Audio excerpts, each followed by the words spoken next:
Relation, functions, miscellaneous exercise जो चल रही थी इसकी, उसमें कवर हो चुके थे क्वेश्चन नंबर 8 तक। 9 क्वेश्चन से आगे आज हमें कवर करने हैं क्वेश्चनों को। 9 क्वेश्चन को पढ़ लीजिएगा। Let R be a relation from N to N. N to N का मतलब हुआ natural number to natural number का सेट। तो रिलेशन हमें एन टू एन गिवन है। जब relation N to N given है तो उसका क्या मतलब हुआ, हमने पढ़ा था जब relation A to B given होगी, जब relation A to B given होगी तो इस कंडीशन में जो डोमेन बनेगा वो डोमेन कहां से बनेगा, ए सेट से बनेगा, और जो रेंज होगी वो कहां से बनेगी, बी सेट से बनेगी। क्योंकि हमने पढ़ा था रिलेशन को हम ऑर्डर्ड पेयर की फॉर्म में जब लिखते हैं तो उन ऑर्डर्ड पेयर में फर्स्ट कंपोनेंट का जो सेट होगा वही कहलाता है डोमेन, और सेकंड कंपोनेंट का जो सेट होगा वो कहलाता है रेंज। तो यहां पर रिलेशन को एंड टू एंड डिफाइन किया गया है। कैसे किया गया है वो देखो आप। रिलेशन है ordered pair A comma B, A और बी नेचुरल नंबर को बिलोंग कर रहे हैं, और रिलेशन है A is equal to B square. फिर हमसे पूछा जाता है आर द फॉलोइंग ट्रू, क्या ये जो पार्ट हमें दे रखे हैं ये ट्रू होंगे या नहीं होंगे, और हर एक केस में हमें जस्टिफिकेशन भी देना है। देखिए फर्स्ट वाला जो पार्ट हमसे पूछा गया ये है A comma A belongs to R, उसके बाद लिखा है for all A belongs to N. N का क्या मतलब है, नेचुरल नंबर। अब अच्छी तरह समझे बेटा, रिलेशन को डिफाइन करा जाता है ordered pair A comma B. A और बी दोनों एन है, चलो तो पता ही है। फॉर्मूला क्या है रिलेशन को निकालने का, A is equal to B square. अब हमसे कहा जा रहा है सभी नेचुरल नंबर के लिए ए कॉमा ए रिलेशन को बिलोंग करना चाहिए। अब मान लो अगर यहां पर ए कॉमा ए रिलेशन को बिलोंग करेगा, अगर ए कॉमा बी रिलेशन में था तो ए था बी स्क्वायर। ए कॉमा ए अगर रिलेशन में होगा, ए कॉमा ए अगर रिलेशन में प्रेजेंट होगा तो इस कंडीशन में ए जो है वो ए स्क्वायर होना चाहिए। ये पॉइंट सभी को क्लियर है। जब यहां पर बेटा ए कॉमा बी था तो फॉर्मूला था A is equal to B square. अब हमसे कहा जा रहा है ए कॉमा ए रिलेशन को बिलोंग करेगा तो उसका क्या मतलब है, दोनों एलिमेंट इक्वल हो जाएंगे, यानी ए हो जाएगा ए स्क्वायर के इक्वल। अब आती है चेक करने की बात, ए नेचुरल नंबर को बिलोंग कर रहा है और नेचुरल नंबर इनफाइनाइट होते हैं, तो सभी नेचुरल नंबर के लिए क्या ये पॉसिबल होगा कि ए यहां पर ए स्क्वायर के इक्वल हो जाए, मतलब किसी भी नेचुरल नंबर का अगर हम स्क्वायर करें हमें वही मिल जाए। क्या ऐसा पॉसिबल हो सकता है सभी नेचुरल नंबर के लिए? बिल्कुल नहीं, केवल एक ही के लिए होगा, 1 के लिए। भाई अगर हम यहां पर 1 लगाते हैं तो दोनों में सेटिस्फाई होगा। 1 इज इक्वल टू 1 का स्क्वायर, 1 के अलावा कुछ और लगाओगे, जैसे तुमने 2 लगाया तो 2 इज इक्वल टू 2 स्क्वायर, कहां सेटिस्फाई करेगा, 4 रिप्लेस करोगे, 4 इज इक्वल टू 4 का स्क्वायर, ये भी सेटिस्फाई नहीं होगा। तो this is only true if a is equal to 1, यानी नेचुरल नंबर 1 के लिए ही ट्रू होगा, बाकी किसी नेचुरल नंबर के लिए ये ट्रू नहीं होगा। ठीक है, तो यहां पर हम लिख चुके हैं अगर रिलेशन ये दिया गया है ए कॉमा ए आर को बिलोंग कर रहा है तो हमने यहां पर इन दोनों में रिप्लेस कर दिया, मतलब ए बी ना होके ए हो जाएगा, तो इस कंडीशन में ए हो जाएगा ए स्क्वायर के इक्वल, विच इज, इसके बाद लिखना है आपको, विच इज ट्रू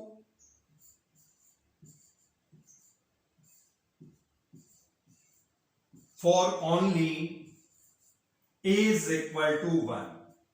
ये केवल तभी ट्रू होगा जब ए 1 हो जाता है, क्योंकि 1 का स्क्वायर और 1 इक्वल हो जाएंगे, बाकी किसी भी नेचुरल नंबर के लिए ट्रू नहीं होगा। नॉट ट्रू फॉर ऑल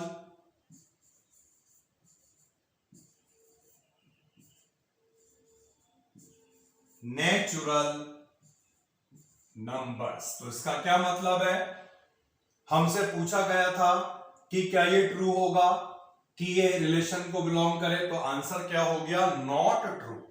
ठीक है, फाइनल जो इसका आंसर होगा वो होगा नॉट ट्रू, बिल्कुल सही नहीं है, क्योंकि सभी नेचुरल नंबर के लिए सेटिस्फाई नहीं कर रहा है। अब मैं तुम्हें कराऊंगा सेकंड पार्ट। सेकंड पार्ट देखो क्या है, अगर a कॉमा बी रिलेशन को बिलोंग कर रहा है तो b कॉमा ए रिलेशन को बिलोंग करेगा। मतलब a कॉमा बी अगर रिलेशन को बिलोंग कर रहा है, implies that b comma A also belongs to r। क्या ये ट्रू होगा सभी नेचुरल नंबर के लिए? देखते हैं इसको भाई। इफ a कॉमा b belongs to r, then a comma B जब रिलेशन को बिलोंग कर रहा है तो इस कंडीशन में क्या है फॉर्मूला, a जो है वो b स्क्वायर के इक्वल होगा। अब हमसे कहा जा रहा है b comma A B relation को बिलोंग कर रहा है, अगर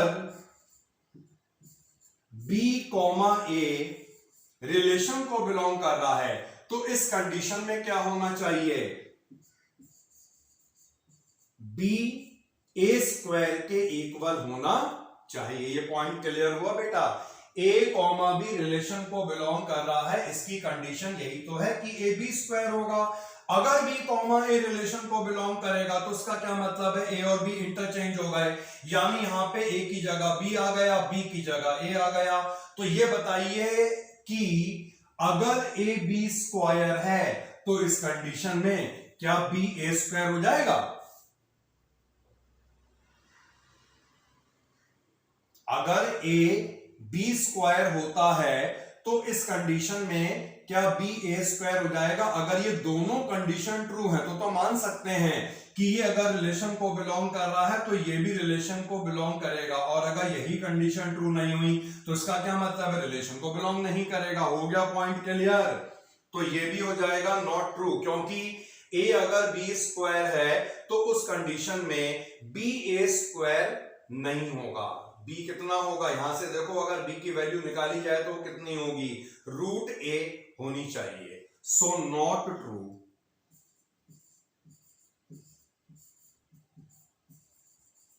देखिए ऐसा है ना, जो हमने यहां पर कंडीशन लिखी है, इस कंडीशन को हम एक एग्जांपल से भी क्लियर कर सकते हैं, समझ सकते हैं। कैसे? अब हमें यहां पे दिया है b का स्क्वायर करने पे हमें a मिलेगा। सपोज करो मैं ये लिखता हूं, तो b का स्क्वायर करने पे हमें a मिल रहा है, ठीक है। अगर हम यहां पे 2 का स्क्वायर कर रहे हैं तो हमें जो है वो 4 मिल रहा है। मतलब ये जो ऑर्डर्ड पेयर हमने लिखा, ये इस फॉर्मूले को सेटिस्फाई कर रहा है। फॉर्मूला क्या था, a होना चाहिए b स्क्वायर, और हमें दिख रहा है यहां पर 4 क्या है, 2 स्क्वायर। तो हमसे कहा जाता है अगर ये रिलेशन को बिलोंग कर रहा है तो क्या ये रिलेशन में होगा, इंप्लाइज दैट ये भी रिलेशन को बिलोंग करेगा। अब देखो भैया, b कॉमा ए रिलेशन को तभी तो बिलोंग करेगा जब अगर हम इसे उल्टा कर दें यार, तो ये 2 कॉमा 4 बन गया, 2 का स्क्वायर करके हमें 4 मिला। अब क्या 4 का स्क्वायर करके हमें 2 मिल रहा है, 16 मिल रहा है ना। तो 4 कॉमा 2 सही है, सेटिस्फाई कर रहा है। हमने कैसा ऑर्डर्ड पेयर बना दिया जो इसे सेटिस्फाई कर रहा है, क्योंकि 2 का स्क्वायर करोगे 4 आ रहा है। लेकिन b कॉमा a का मतलब क्या हुआ, जब तुम इसे इंटरचेंज कर रहे हो तो यहां पर भी तो a और b इंटरचेंज होगा नहीं होगा, तो ये 2 कॉमा 4 हो गया। अब देखो क्या ये कंडीशन सेटिस्फाई हो रही है कि इस एलिमेंट का स्क्वायर करके हमें ये मिल रहा है, अगर इसका स्क्वायर करके हमें ये मिल गया तो ये ट्रू होगा, नहीं मिला तो नहीं होगा। तो ये हमने एक एग्जांपल ले लिया, और एक एग्जांपल काफी है प्रूफ करने के लिए ट्रू नहीं है। Clear point? क्योंकि यहां पर ए कॉमा बी, ए और बी किसे डिनोट कर रहे हैं? नेचुरल नंबर के लिए। सारे नेचुरल नंबर के लिए ट्रू होना चाहिए। तो बेटा ये भी ट्रू नहीं होगा। अब आ जाओ नेक्स्ट पार्ट। नेक्स्ट पार्ट में दिया है ए कॉमा बी रिलेशन को बिलोंग कर रहा है, ठीक है, बी कॉमा सी कर रहा है, तो इंप्लाइज दैट इसका रिजल्ट ये हुआ कि ए कॉमा सी भी रिलेशन को बिलोंग करेगा। देखिए इसे हम कैसे करते हैं, और ये तुम इधर आ जाओ तब तक। थर्ड पार्ट,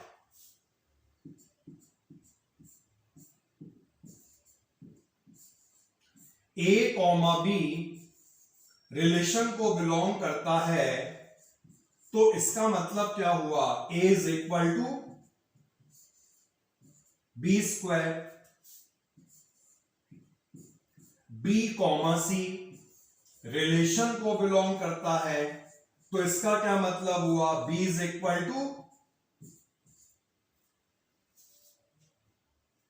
ये फॉर्मूला दिया था हमें, अगर ये ए कॉमा बी है तो ए बी स्क्वायर होगा, अगर बी कॉमा सी हो जाए बी सी स्क्वायर हो जाएगा, एक्स कॉमा वाई है तो एक्स वाई स्क्वायर हो जाएगा। तो ये रिलेशन को बिलोंग करता है, इसका मतलब है ये होना चाहिए। अगर ये रिलेशन को बिलोंग करता है, इसका मतलब है ये होना चाहिए।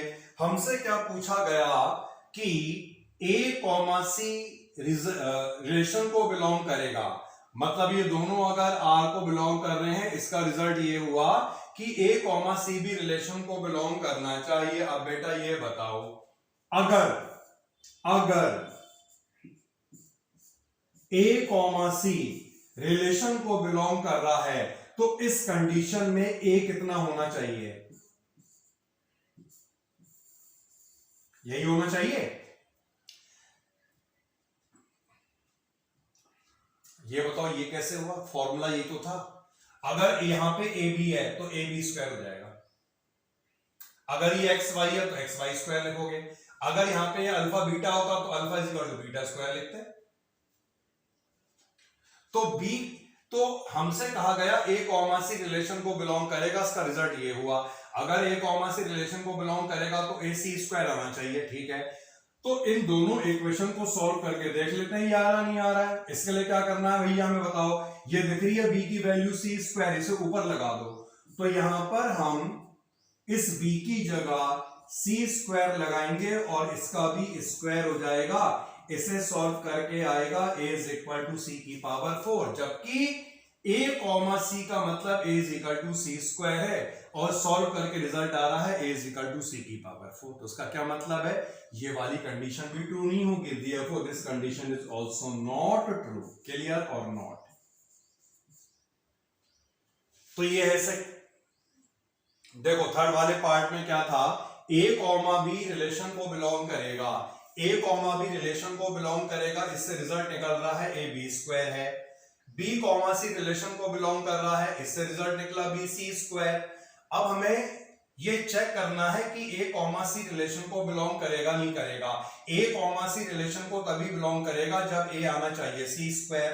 तो हमने इन दोनों को आपस में सॉल्व करके देख लिया और हमने देखा ए सी स्क्वायर कहां आ रहा है, ए तो सी की पावर 4 आ रहा है, तो उसका क्या मतलब है? ये कैसे रिलेशन को बिलोंग कर जाएगा? इसलिए ट्रू नहीं है। Okay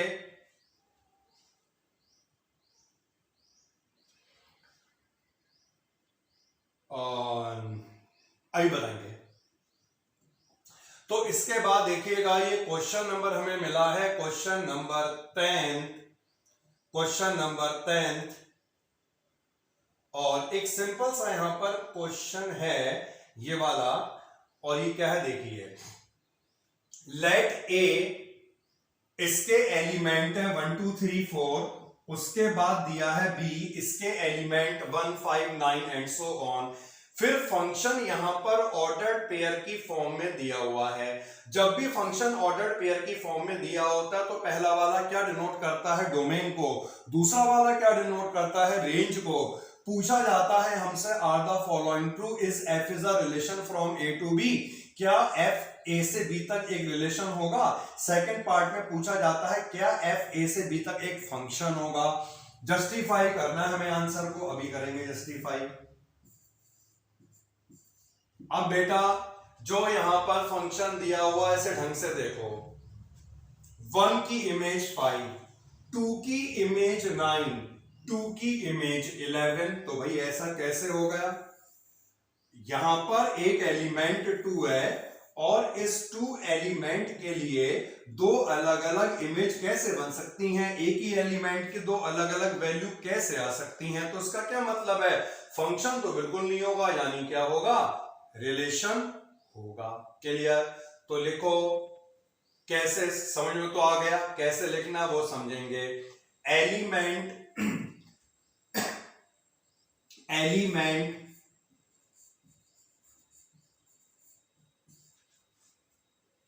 to have two different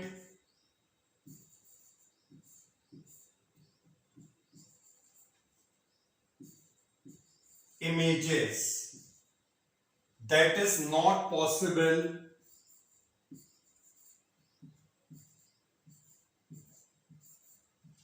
That is not possible for a function. ठीक है, जो एक फंक्शन के लिए पॉसिबल नहीं हो सकती, इस कंडीशन फंक्शन होगा ही नहीं है। तो इसका क्या मतलब हुआ? फर्स्ट वाले पार्ट में f होगा एक relation from a to b, तो बिल्कुल जो फर्स्ट वाला पार्ट है ये बिल्कुल ट्रू हो गया। यस इसका आंसर होगा, क्योंकि पूछा गया is f is a relation, यानी ट्रू हो जाएगा। सेकंड वाले केस में f is a function from a to b, बिल्कुल नहीं। क्लियर बेटा? तो ये इसका आंसर भी हो गया, जस्टिफिकेशन भी हो गया। यही जस्टिफिकेशन है इसका कि एक पॉइंट पे दो डिफरेंट इमेज नहीं बन सकती। नेक्स्ट क्वेश्चन पे आएंगे हम। क्वेश्चन नंबर 11 को देखिएगा, और 11th क्वेश्चन है let f be the subset of z cross z। ठीक है, डिफाइंड बाय दिस। तो f को यहां पर डिफाइन करा है इस तरह से, a और b दोनों इंटीजर को बिलोंग करेंगे। बताना है is f is a function from z to z। क्या f एक फंक्शन होगा? z टू z का मतलब है डोमेन भी z और कोडोमेन भी z, यानी डोमेन भी z और हम कह सकते हैं रेंज भी z, क्योंकि रेंज कोडोमेन का ही सबसेट हुआ करती है। तो इस क्वेश्चन को ऐसे हम समझेंगे बेटा, देखो फंक्शन होगा या नहीं होगा ये किस पे डिपेंड करता है? डिफरेंट एलिमेंट के लिए डिफरेंट इमेज बननी चाहिए। दो अलग अलग एलिमेंट की एक इमेज तो बन सकती है, लेकिन हमने जैसे यहां पर देखा एक एलिमेंट के लिए दो अलग अलग इमेज का फॉर्मेशन नहीं होगा। तो अगर एक एलिमेंट के लिए दो अलग अलग इमेज का फॉर्मेशन बनता है तो ये फंक्शन नहीं होना चाहिए। तो हमें यहां पर कुछ ऐसा ही एग्जाम्पल क्रिएट करके देखना होगा। अब कैसे करेंगे देखिए, ध्यान दीजिए बेटा। फंक्शन को डिफाइन करने का फॉर्मूला ये हमें मिल गया, A B comma A plus B, A और बी है यहां पर इंटीजर। अब मान लो अगर मैं यहां पर a को पुट करता हूं 0 और b को पुट करता हूं मैं यहां पर सपोज करो 2 कर लिया, तो इस कंडीशन में जो फंक्शन बनेगा वो कैसे बनेगा? फंक्शन का फॉर्मूला क्या है? डोमेन है a इंटू बी और रेंज है a plus B. a into B का क्या मतलब हुआ? 0। a प्लस बी का क्या मतलब हुआ? 2। यानी जब a 0 है और b 2 है, इस कंडीशन में फंक्शन में जो ऑर्डर्ड पेयर बनेगा ये 0, 2 होगा। अब हम सेकंड एग्जांपल देखते हैं। अगर मान लो a 2 ही रहा और b को हम अगर 3 से रिप्लेस कर देते हैं, तब फंक्शन क्या बनना चाहिए? ab का मतलब है 0 और a प्लस b का मतलब क्या है? 3। फिर से देखिएगा, यहां पर हमने ये प्रूफ कर दिया 0 एलिमेंट के लिए दो अलग अलग इमेज का फॉर्मेशन हो रहा है। जैसे इसकी इमेज 2 भी बन रही है और 3 भी बन रही है, तो सिंगल एलिमेंट के लिए यहां पर दो इमेज का फॉर्मेशन हो गया। इसलिए क्या होगा? f इज नॉट अ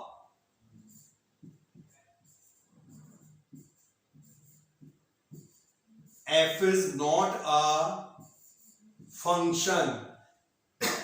अगर f फंक्शन नहीं है तो इसका मतलब ये क्या है? f इज अ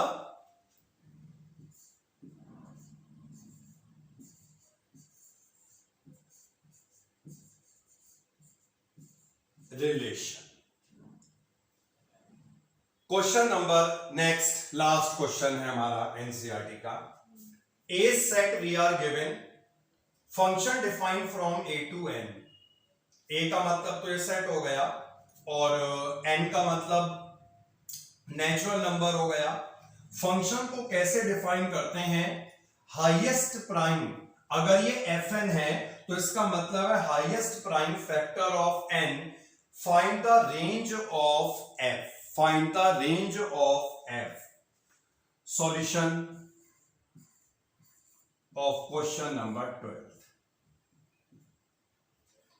देखो बेटा, फंक्शन को निकालने का फॉर्मूला है F N is equal to highest prime factor of N. अब ये एन होगा क्या?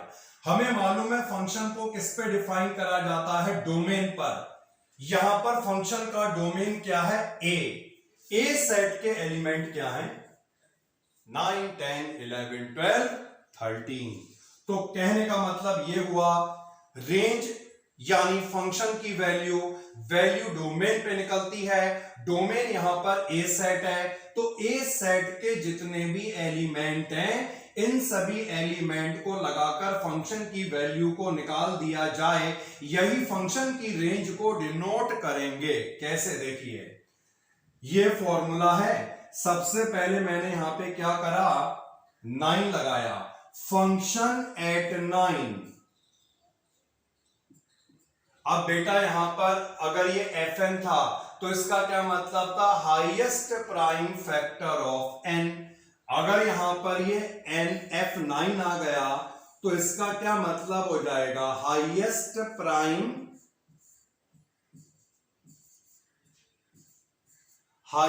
Prime factor of 9। क्लियर है?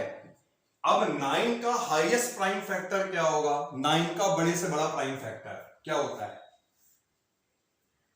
3। तो इसका आंसर क्या हो गया? 3। अब सेकंड एलिमेंट लो। सेकंड एलिमेंट क्या है? 10। तो f एट 10 का क्या मतलब हुआ? Highest prime factor of 10। 10 का हाईएस्ट प्राइम फैक्टर होता है 5। भाई दो ही फैक्टर बनते हैं, 5 और 2। हाईएस्ट कौन सा हो गया? 5 हो गया। इसी तरह फंक्शन की वैल्यू को हमें 11 पॉइंट पे निकालना है, जिसका मतलब है हाईएस्ट प्राइम फैक्टर ऑफ 11 खुद ही 11 होगा। इसके बाद हमें निकालना है फंक्शन की वैल्यू को 12 पॉइंट पर, जिसका मतलब है हाईएस्ट प्राइम फैक्टर ऑफ 12। 12 का हाईएस्ट प्राइम फैक्टर क्या होता है? और एक लास्ट रह गया यार 13 पे। तो अब हम यहां पे निकाल रहे हैं फंक्शन एट 13, जिसका मतलब होगा हाईएस्ट प्राइम फैक्टर ऑफ 13। तो 13 का हाईएस्ट प्राइम फैक्टर क्या होगा? 13 ही तो होगा। तो फंक्शन की रेंज निकालनी थी। रेंज का मतलब होता है फंक्शन की वैल्यू। तो फंक्शन की वैल्यू क्या आई? लास्ट में हम यहां पे लिखते हैं इसे, रेंज ऑफ फंक्शन इज, क्या ही वैल्यू देखो, 3, 5, 11, 3, 13। 3, 5, 11, 3, 13। दो बार की जगह एक ही बार लिखना, क्योंकि ये क्या है? सेट, और मालूम है सेट में रिपीटेशन नहीं होता है। क्लियर है बेटा? नोट कर लीजिए क्वेश्चन को। ये एनसीईआरटी कवर हो चुकी पूरी हमारी।